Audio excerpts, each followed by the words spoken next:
following some of my videos where I suggested to go and experiment with your closet. Today I thought I was gonna demonstrate you how to do that and go more in depth in ways that you can make the most out of your closet and hopefully inspire you to go about creating new and exciting outfits with your existing pieces. For that, you really have to block a big chunk of time. So grab yourself a cup of coffee, sit back, relax, and let's get started. To make it taste nice, don't hurry the stirring through anticipation. It must be stirred slowly over good conversation. And you really can't afford to get it wrong. You can drink it in a short glass.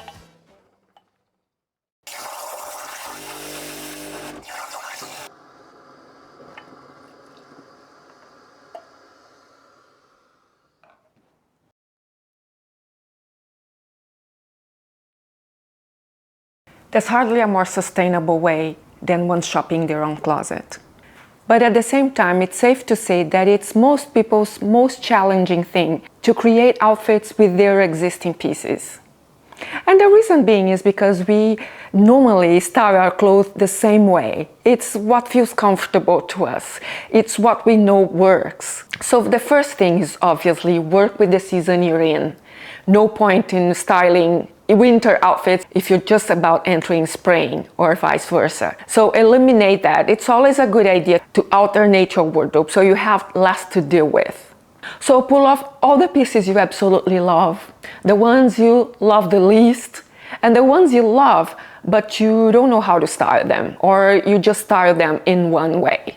And secondly, I would suggest you to retry on your favorite pieces. Make sure they still fit properly and run down all of your items and see if you have similar styles. Try every top with every bottom. This can be overwhelming if you have a huge amount of clothes, but at least try 10 different combinations that you never worn before. Don't forget to add accessories. And don't neglect your fancier shoes. A lot of us have wonderful shoes that we never wear. For example, pairing tennis shoes with a silk dress or heels with track pants. These are so unexpected but add so much charm to the look. By daring to try unique combinations, your wardrobe starts to feel new to you. Everything in our closet is supposed to be worn, so break those shoes down of your closet, but make sure you practice walking in them first. Chunky wedges or a bright back can make the outfit feel completely different. Lean into mixing genders and vibes, completely different styles that opposite each other but at the same time balance each other out. Explore your creativity, perhaps unique colorways, textures that you haven't mixed together. A dressy piece with something a little bit more basic. Mix prints you never in a million years would have imagined putting together. These are things that so can be done. They really work, and that sometimes we neglect. Or we think it's just for stylish women, it's just for people, younger women. I think everybody can benefit from a dash of daring here and there. Another hot tip that should be in everyone's toolbox that's both elevated and effortless is head-to-toe tonal look in any color. That's such an easy way to get out of the door in no time and look chic and effortless. The second tip is be an expert in layering. And I've mentioned in many videos that layering is an art. And it can be learned. And not just the typical way. I think you can go to the next level with layering. Revamping your current style aesthetic could be as simple as adding a button-up under a dress, making it office chic, or layering a blazer on top to take a cool level up a notch.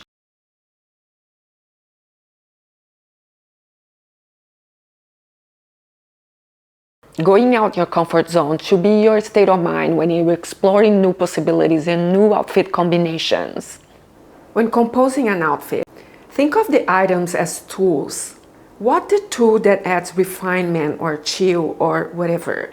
Don't think in terms of outfits for work or evening. So try contrasting colors for a bit of drama, or a hoodie under a blazer for a tad of chill, or even something unexpected like layering two shirts. A sweater over the waist or over your shoulders. And you can resist the temptation of buying extra new pieces you don't need. Tip number 3, make your pieces work hard for you. For example, you don't need a satin skirt and a satin dress. A satin dress can double as a skirt if you throw a sweater on top of it or a blazer on top of it.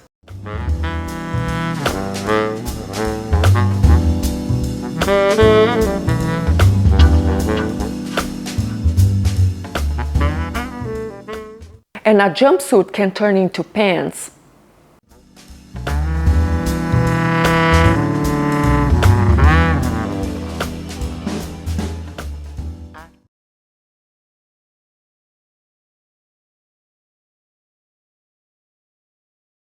And here is a good way to make your wardrobe work hard for you. I'm gonna take a big sweater, it can be a hoodie as well, and I'm gonna pull it over my head and tie the sleeve like so to turn it into a skirt. Next, I'm gonna grab a fitted sweater at the same color, and you see it looks like a dress, and loosely tuck it in just like this. Next, I'm gonna grab tall boots and finish off with a trench coat, because why wouldn't I?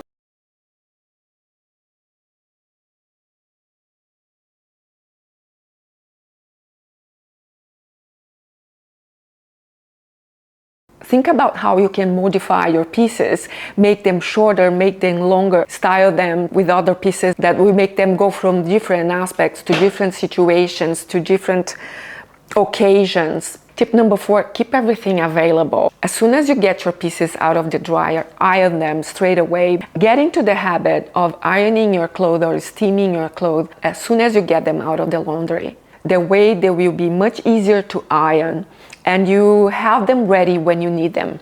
Your wardrobe will look smaller if most of it is sitting in the laundry hamper. And number 5, document your discoveries. And that's a very important one for you to register your achievements. Start to document your looks and take pictures of outfits you love and feel most confident in. A convenient folder on your phone will make a quick and handy reference point when you are scrambling to pack for a trip or getting ready in the morning. You can even have subfolders for work, parties, dates, and more. Alternatively, you can use apps like Save Your Wardrobe. They are great for that. And don't be shy to share your pictures with your most stylish friends. That's a fun way to exchange experience and thoughts on your outfit. And last but not least, shop your values. When you decide to shop to fill a gap, it's important to think about the items you're gonna incorporate into your wardrobe, and that they are not just aesthetically pleasing, but they also come from a nice source. But also if it's in alignment with your values. Do a search on the brands, the origin. I know that some of these things are hard these days, and it's not everything so clear, but I think you can get to a certain extent, you can get an idea of the values of the brand that you're purchasing from. And that will help you as much as possible to create a wardrobe that is sustainable, that is ethical, and that is in line with your values, and that makes you proud. When you purchase clothes with integrity and a beautiful story to boot, you tend to take more care of the items, and you tend to hang on to the items for longer. And that's one of the most mindful messages conscious consumers can spread. I really hope this video has inspired you, firstly, to get more creative with your existing pieces, but secondly, when you finally go shopping, you just see the world of shopping in a new and different light, and you only buy the items that will bring joy to your wardrobe and make you feel special. And by that I don't mean just it has to be something extravagant or luxurious, but something that you're proud to have in your closet. So thanks so much for watching, everyone. I really appreciate your time. I wish you a great day, and I'll see you in my next video. Bye bye.